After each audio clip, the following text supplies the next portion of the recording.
This is the presentation by 3rd year E015, Group 4. And the group member is Kihom, Dicaraya, Goboy, Golbe, Hemoros, Herrera, Ibabaw, Salo, Jamandre, Janolino, Jamon, Tabuena, Ipino, and Joven. For the first topic is digital computers. A digital computer can be considered as a digital system that performs various computational tasks. The first electronical digital computer was developed in the late 1940s and was used primarily for numerical computation. By convention, the digital computers use the binary number system, which has two digits, 0 and 1. A binary digit is called a bit. So, a digital computer is a system designed to perform various computational tasks by processing information in the form of binary digits. Ayun yung 0 and 1. It operates in a discrete manner, meaning it handles data in specific, fixed step rather than continuously. The core feature of a digital computer is that it relies on the binary number system, where all information is presented using only two digits, 0 and 1. Each individual 0 or 1 is known as a bit. So, the first electronical digital computer emerged in the late 1940s and was primarily used for numerical computations like solving complex mathematical problems. This system laid the groundwork for modern computer, which now perform a wide range of tasks beyond just calculators, including communication, multimedia processing, and data management. So, yung first digital computer daw po noong 1940s is ayun po yung naging basehan kung ano po yung mga digital computers natin ngayon na umuusbong at nag-upgrade. A computer system is subdivided into two functional entities, hardware and software. The hardware consists of all the electronic components and electromechanical devices that comprise the physical entity of the device. The software of the computer consists of the instructions and data that the computer manipulates to perform various data processing tasks. Thank you. Ako nga pala si Eliza Vincent T. Ibabaw ang magdi-discuss ng block diagram of a digital computer. Tatalakayin muna natin at iisa-isahin ang bawat block ng diagram na ito. Sisimulan natin ito sa ating CPU or Central Processing Unit. Ang CPU ay ang brain ng computer. Ito ang nagpo-perform ng calculation at nag-i-store ng temporary data sa ating mga registers at ito rin ang nagko-control sa mga operation ng ating computer. Dito naman tayo sa RAM or Random Access Memory. Ito ang ginagamit ng CPU bilang isang temporary storage ng ating mga ginawang instructions sa ating computer. Dito naman tayo sa IOP or Input-Output Processor. Dito naman sa IOP, ito yung nagmamanage ng communications between our input and output devices. Dito naman tayo sa Input Devices. Ito yung mga device ng ating computer na nag-send ng data sa ating computer. Ang example nito ay ang keyboard or mouse. Ang output devices naman natin ang mga nagdi-display ng ating mga in-input na instruction gamit ang ating mga input devices. Ang example nito ay ang monitor, printer, or kaya naman ay speaker. Memory unit. Dito nag-i-store ng mga temporary memory or permanent memory. Ang example nito ay hard drive or disk. Dito rin sa memory unit makikita ang RAM at ang ating permanent storage. Ito naman ang ating example sa whole process of this block diagram. Nagsisimula ito sa ating input device. Ang ating gagamiting word na at ita-type ay ang word na loopy. Pagkatapos natin mag-type ng loopy gamit ang ating keyboard sa ating input devices, magpaproseso ito sa ating IOP or input or output processor, ito ang nagsisignal sa ito ang signal na ito ang tumatanggap ng signal mula sa ating input devices para proseso ang ating tinype na loopy. Nagpo-proseso ito kung paano natin ito tinype, kung paano ang pagkakasunod-sunod ng ating tinype. Ito rin ang nagche-check kung tama ba ang ating nilagay na process para may labas sa ating output devices. Tapos dito naman tayo sa CPU. Ito ang nagre-receive ng data mula sa ating mga input devices, yung tinype nating loopy. At ito rin yung nag-i-interpret bilang instruction para mapunta ito sa ating output devices. Yung sa output devices naman natin, pagkatapos ng proseso ng ating CPU, yung tinype nating word na loopy, ito ang magsisend ng data pa. Ito ay makaka-receive ng data galing sa ating IOP na ilabas na ang word na loopy sa ating screen. Ayun.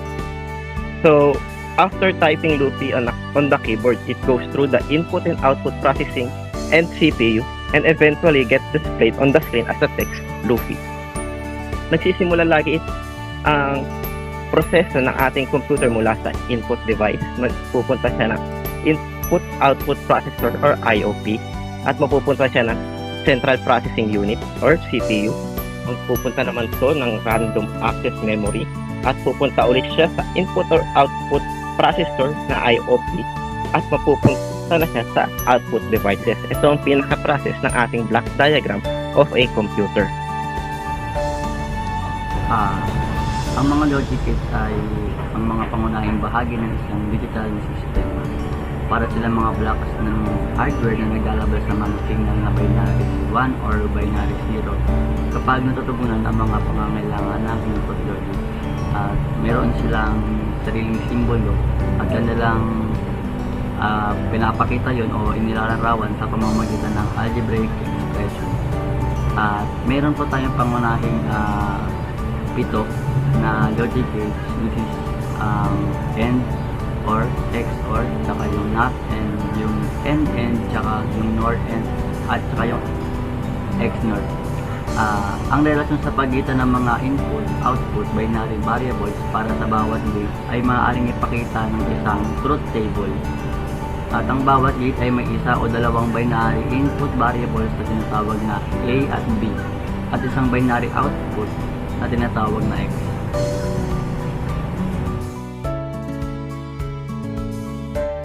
AND gate. AND gate is basically a digital logic gate that outputs high signal only if all inputs are high. As of shown in the table, if any input is low or 0, the output will be low. The AND gate is simply represented by a dot sign, and the A and B is represented the input and the X is represented the output. So when both A and B are 0, the output of X is 0. So when A is 0 and B is 1, the output is 0. And when the A is 1 and the B is 0, the output is 0. And when both A and B are 1, the output of X is 1.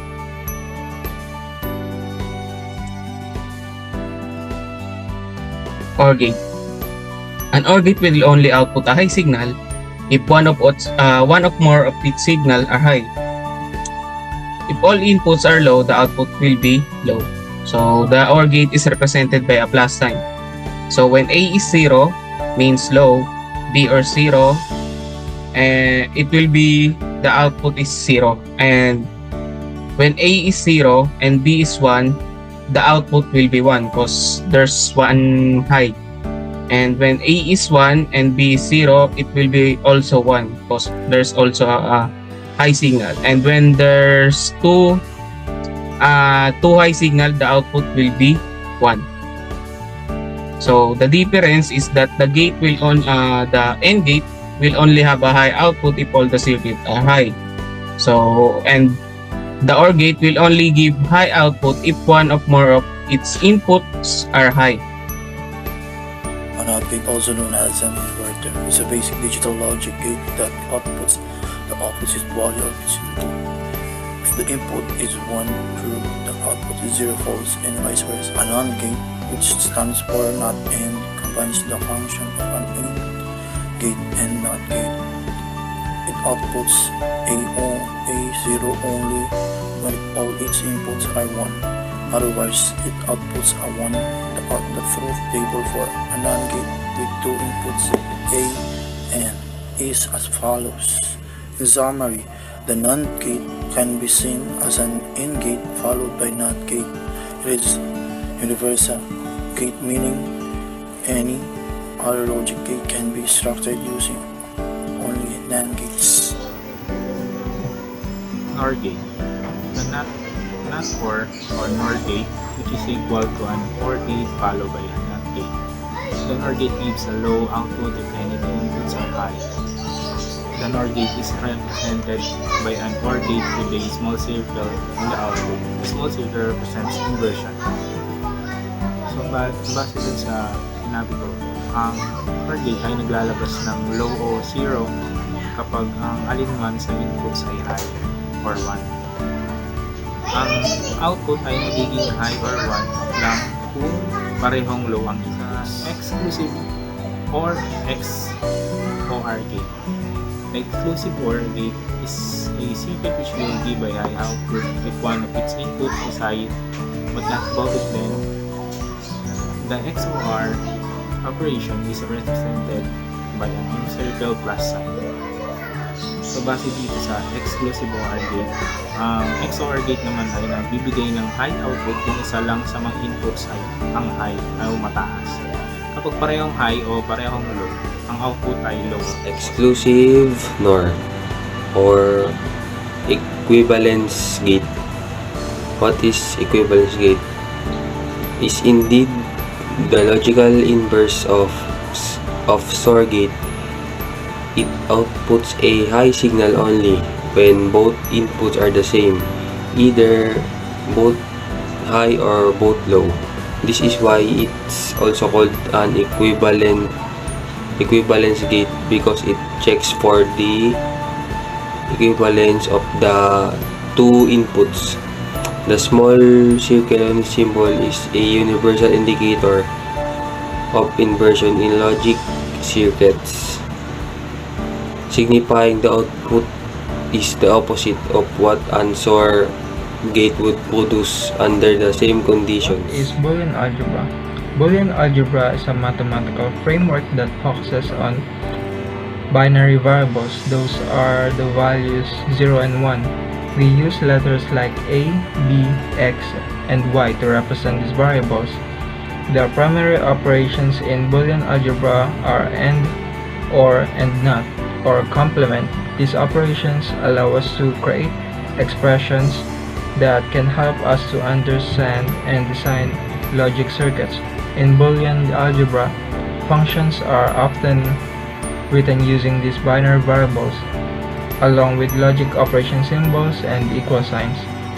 Each function can evaluate to 1 as true and 0 as false, depending on the values of its input. Consider the Boolean function f equals x plus y prime z. This means f is true if x is true, or if both y is false and z is true. To visualize the function, we can draw a logic diagram. This diagram translates the algebraic expression into a circuit composed of gates. We start with an inverter for y, which produces its complement y prime. Then we use an AND gate to combine y prime and z, forming the term y prime z. Finally, we use an OR gate to combine x with y prime z, resulting in our output f. In summary, the variables in a Boolean function serve as the inputs to a circuit, while the function itself represents the output. Boolean algebra is essential for designing and understanding digital circuits, as it allows us to break down complex logic and into a manageable Ang truth table ay nagpapakita kung paano gumagana ang isang function sa mga binary na ang list na to ay possible combination of 2n for n variables, and the output for each is hanapin yung sagot for not y. Example ng not y is kung si y ay si 0, magiging 1 siya. Pag 1 naman, magiging 0 siya. Balik kabaliktaran lang yan. Ito yung magiging sagot for not y. Para makuha natin is para naman sa yz. Gagamitin natin ang AND gate kasi ito ay multiplication. Example naman ng AND gate is pag si y ay 1 and si z 0, the answer will be 0. Basta may true or 0 sa isang. Ito naman sa last step is ginamit naman ng OR gate naman dahil ito ay addition. Example ng isang OR gate is if si y ay 1 and si z 0, the answer will be 0. Basta may false or 1 sa isang variable. Lesson 4. Law of Boolean's algebra. Commutative law states that interchanging of the order of operands in a Boolean equation does not change. So sabi dito, nakasaad daw sa commutative law ang pagpapalitan ng order or operand sa isang Boolean equation. And then hindi nagbabago-bago ang resulta nito. Yan. Ito ang example ng commutative law. OR operator A plus B equal B plus A. Number 2, AND operator A times B equal B times A. Associative law of multiplication state that the n and d operator are done on two or more than two of variables. So ang sabi sa associative law, minimultiply ang nakasaad sa isang operation ng a and d ginagawa sa dalawa o higit pa kaysa dalawang variable. Ito ang mga example ng associative law. A times B times C equal A times B times. Distributive law states the multiplication of two variables and adding the result with variable will result in the same value as multiplication of addition of the variable with individual variables. Sabi sa distributive law ay nakasaad ang pagpaparami ng dalawang variable at pagdaragdag ng resulta sa may variable ay magresulta ng parehong halaga bilang paparami ng variable sa mga individual na variable. Example ng distributive law. A plus BC equal A plus B A plus C. Annulment law. It's easy to remember. So A times 0 equals 0. Anything with 0 and in n is 0. A plus 1 equals 1, and anything with 1 in or is 1. Identity law. For the identity law, for example, 1 times 1 and A, and with 1 stays the same. A plus 0 equals A, or with 0 stays the same. Indompetent law. And finally, since repeating doesn't change anything. A plus A equals A times A equals A. Complement law states that in a case a complement is added to any variable, then it would give 1. Whereas when we multiply this variable with its own complement, then it will result to 0. Just like the example below. A plus A prime is 1 and A times A prime is 0. Double negation law, on the other hand, states that whenever a variable is with two negation, then its symbols would ultimately get cancelled out while the original variable is obtained within it, meaning the symbols will not get stacked with each other but instead cancels each other. Just like the example below, A is multiplied to prime and multiplied to prime will result just to A. Lastly, the absorption law. When using this law, we absorb similar variables. For example, A of A plus B is A and A plus AB is also A. De Morgan's law, also known as De Morgan's theorem, operates on the principles of duality, which implies that functions can be transformed by changing operators and variables, such as replacing 0 with 1 and 1 with 0, AND operator with OR operator and OR operator with AND operator. De Morgan stated two theorems, which will help us in solving the algebraic problems in digital electronics. De Morgan's statements are: the negation of a conjunction is the disjunction of the negation, which means that the complement of the product of two variables is equal to the sum of complements of individual variables. For example, A and B equal A plus B, and number 2, the negation of the disjunction is the conjunction of the negations, which means that complement of the sum of two variables is equal to the product of the complement of each variable. For example, A plus B equal AB. The rules can be expressed in English as the negation of A and B is the same as not A or not B. The complement of the union of two sets is the same as the intersection of their complements. The complements of the intersection of two sets is the same as the union of their complements. Or not A and B equal not A or not B, where A or B is an inclusive, or meaning at least one of A or B rather than an exclusive, or that means exactly one of A or B. In this part, we will explain to you the lesson 5, simplification using Boolean algebra. Let's start. The given is AB plus A, open parenthesis, B plus C, close parenthesis, plus B, open parenthesis, B plus C, close parenthesis.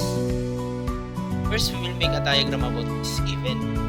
As you can see, we have three input, A, B, and C. The first function is AB, which means it uses AND gate symbol to illustrate it. So we will use that like that. Yan. Then, connect lang natin yung A tsaka B. Yan. Then, that's the diagram of AB. The second function is A, open parenthesis, B plus C, close parenthesis. Just like the other one, we'll use AND gate to illustrate this again. Yan. Then, we will connect the A. The tricky part is doing the B plus C kasi ito-combine na natin yung dala. As you can see, it uses addition, which means ito yung gagamitin natin. And so we will use the OR gate. And to illustrate that, we will use the OR gate symbol. Yan. That's the shape of it. Then kukonek lang natin dyan yung B tsaka C. Pero connected yan. Kailangan connected. Then we will have that outcome. Then the third function is B, and parenthesis B plus C, close parenthesis. Just like the last one, we'll use the B plus C again. But first, kukunin muna natin yung B. And gagamit ulit tayo ng AND gate symbol. Yan. Tapos i-connect lang natin yung B. Then, kukonek lang natin ulit yung B plus C na combination. Connect lang natin ulit dito then we'll get that outcome like that. And to combine this all, it uses addition, which means it uses again, it's like the C. So we will just add the OR gate symbol to that, then that's it. That's the diagram. AB plus A, then parenthesis B plus parenthesis plus. So to simplify the given function AB plus A of B plus C plus B of B plus C, we will now first use the law of distributive law. So this law applies to A of B plus C and B of B plus C. So these terms will now become AB plus AC and BB plus BC. And the new function will be AB plus AB plus AC plus BB plus BC. The next law that we will use is idempotent law. So this law will apply to AB plus AB and BB. So AB plus AB will now become AB and BB will now become B. And the new function will be AB plus AC plus B plus BC. Thirdly, the third law that we will be using is now absorption law. So this law will apply to B plus BC. So B plus BC will now become B. And the new function will be AB plus AC plus... And lastly, is also absorption law. This will apply to AB plus B. So AB plus B will now become B. And the final function is now B plus AC. So from AB plus A of B plus C plus B of B plus C, it has now been simplified into B plus AC. And if it will be plotted in the logic diagram, it will now look like this. So A and C is in the AND gate and will be combined with B in the OR gate, thus make the function B plus AC.